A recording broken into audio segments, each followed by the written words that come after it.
them. Is it cheaper, our rice? It is actually cheaper than the imported rice. You know, if you look at the president asked the Nigerian Bureau of Statistics to, and his chief economic advisor to do an analysis of the market, you know, for rice. And they found that the weighted price of the local rice is more cheaper than the imported rice. And as I told you also, some of the parts, you know, some guys play tricks in the sense that they just basically just take the great Faro 44 and 52, mill it, put it in an imported bag, and sell it to you as a premium price, you know. And so the rice is better. But I do want to finish the point that you were saying about how to ensure that the profitability is there. We have to deal with the issue of smuggling. You know, I mean, it's a big elephant in the room. You know, we cannot have a situation where people just defy our borders, bring in stuff. Look, people don't carry them on their head, you know. These things go around in trailers and stuff like that. So we can't just fool ourselves that that's not happening. And those that have to do their job must do their job. You know, I was particularly irked, you know, when I heard in one of the, you know, one of the officers in charge of one of our ports, you know, said that the glory of Apapa port was rice, and the Minister of Agriculture is taking it away. Gee, when taking it away, that's not glory, that's shame. You know, that the glory of Apapa port is to import rice. No, no, no, no. Port is for import and export. We must be looking at our ports use also to not only be self-sufficient, but use it for export. Our rice today, in terms of total value added, you know, to our local economy, in terms of gross value across all the states, you know, it's 750 billion naira since we started in 2012. And when you take out the cost of the inputs, land preparation, and all of that, you know, it's roughly 470 billion naira added as income to farmers in all the states and the processors and all of that. That's what we should be looking at. And also jobs. You go to the north today. You go to Jigawa, you go to Kebbi, you go to Sokoto, you go to Kogi states. You go to Bauchi, Gombe. You know, many of the young people that used to move to the south to come and work as laborers, they aren't doing that anymore. Once the president put in place that fantastic policy of dry season farming policy, everybody went into rice, a beehive of activity. So is the rice pyramid back? Oh yeah, in fact, I wish I could show you that, you know, because the rice pyramids are there. You go today, if you have a camera crew, go to Kano and go to one of the millers that is called Umza Mills, you know, who actually does this particular brand that is this one right here. You know, it's all by, you know, by Umza, you can see it. And this rice that you're seeing here is from his own pyramids. Those pyramids are from paddy rice that we have.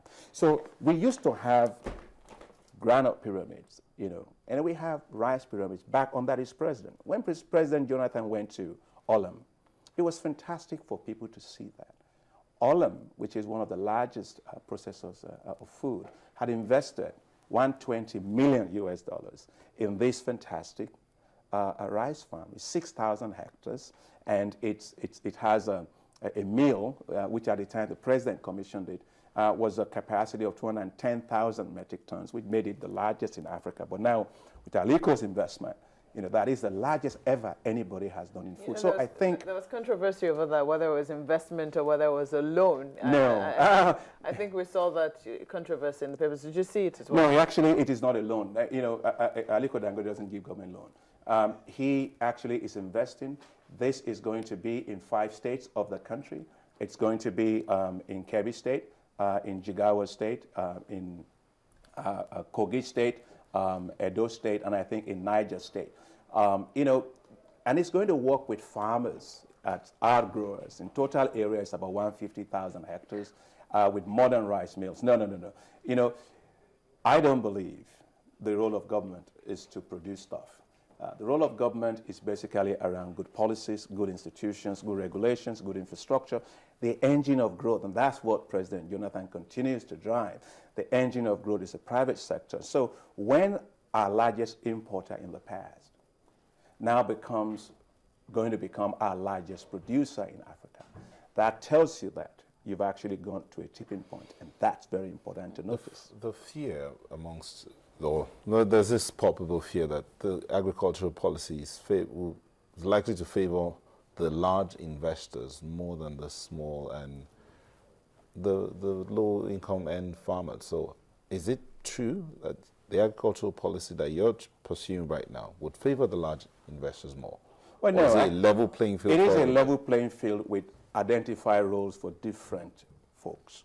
Look, if you take the growth enhancement scheme, which is what the president has with getting seeds and fertilizers to farmers via the mobile phones, today, as of last year, we have reached over 10 million farmers. They are small-scale farmers, right? Their farm size has to be below 2 hectares for you to qualify for that. And by this year, we expect we will have reached probably about 15 million of that, 15 million farmers.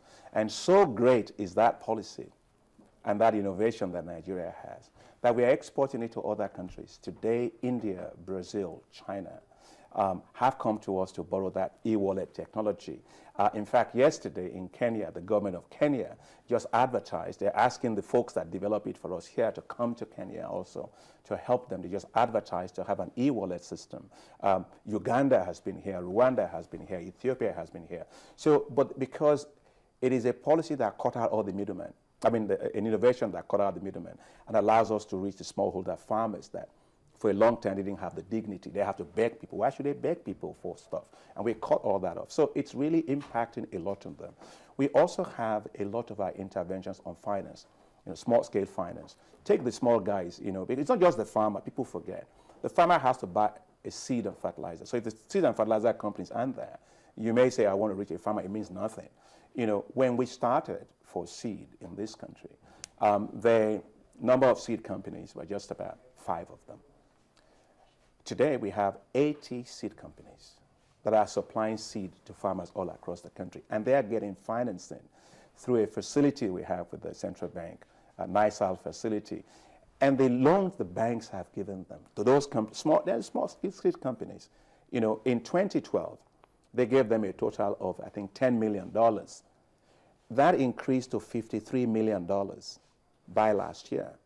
The fertilizer guys that produce the fertilizer for these guys to use, the banks lend them, just in 2012, they lend them $100 million. Is it on a long-term basis now? No, because these are short-term loans, okay. But by last year, the banks lend the fertilizer companies $500 million. And so there's an important part of the chain.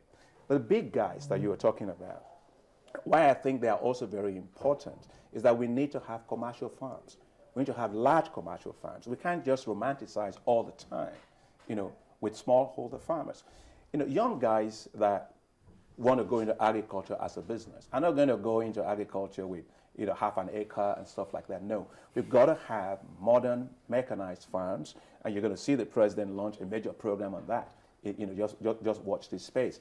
So what I'm saying is that when you see the Ollams, when you see the Dangotes, when you see Unilever, when you see Flour Mills of Nigeria, when you see Honeywells of Nigeria, you see Tony Elumelu and all of these folks and Kwara Rice, all these guys getting into the space.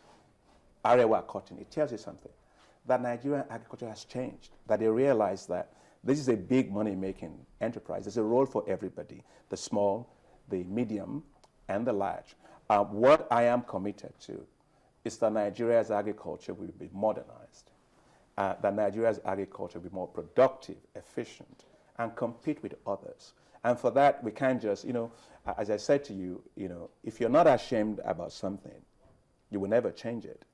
And for me, if I sat in a room, just like we're sitting here, and they said there's a minister for Germany, or minister for UK, a minister for Japan, and they're asking you to say, what do you do? So I export. I'm supposed to say, I import? No, never.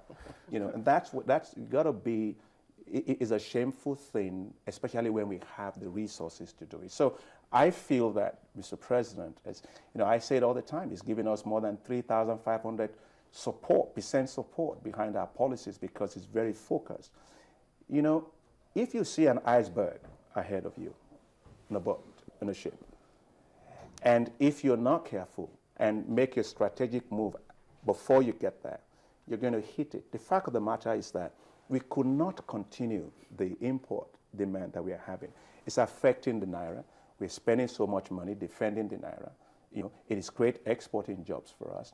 It's not reviving our rural economy. So it's part of a comprehensive strategy. And I think in that, I hope you will have a farm, and you all will have farms. I work on that. We're out of time, actually. Is this rice in the market? Oh, this is all in the market. Yeah, absolutely. Every one of them is in the market, and I welcome you to. In fact, this is a new one that just came out. This is the one that the governor of Ebonyi State. You can send a bill to him actually for this. To him or to Yeah, we'll send it to you. You brought the rice. Yeah, I can for send it to me, adverts. but I'll make sure that he pays for it. But it's from Ebony World, from Ebonyi State. It's fantastic rice. Okay, I guess we'll have to end with your message. I guess they have no reasons to or not to buy local and eat local, as you always say. Yes, buy local, eat local. If it's not produced in Nigeria, processed in Nigeria, added value to, and eaten by Nigerians, I don't think it's good enough. Thank you for coming on this morning. Dr. Akinwunmi Adeshina is the Minister of Agriculture and Rural Development, talking about the transformation agenda. And of course, we can ask him, if you want to be a farmer, there are many avenues for you there. We'll be back after this break. Join us again.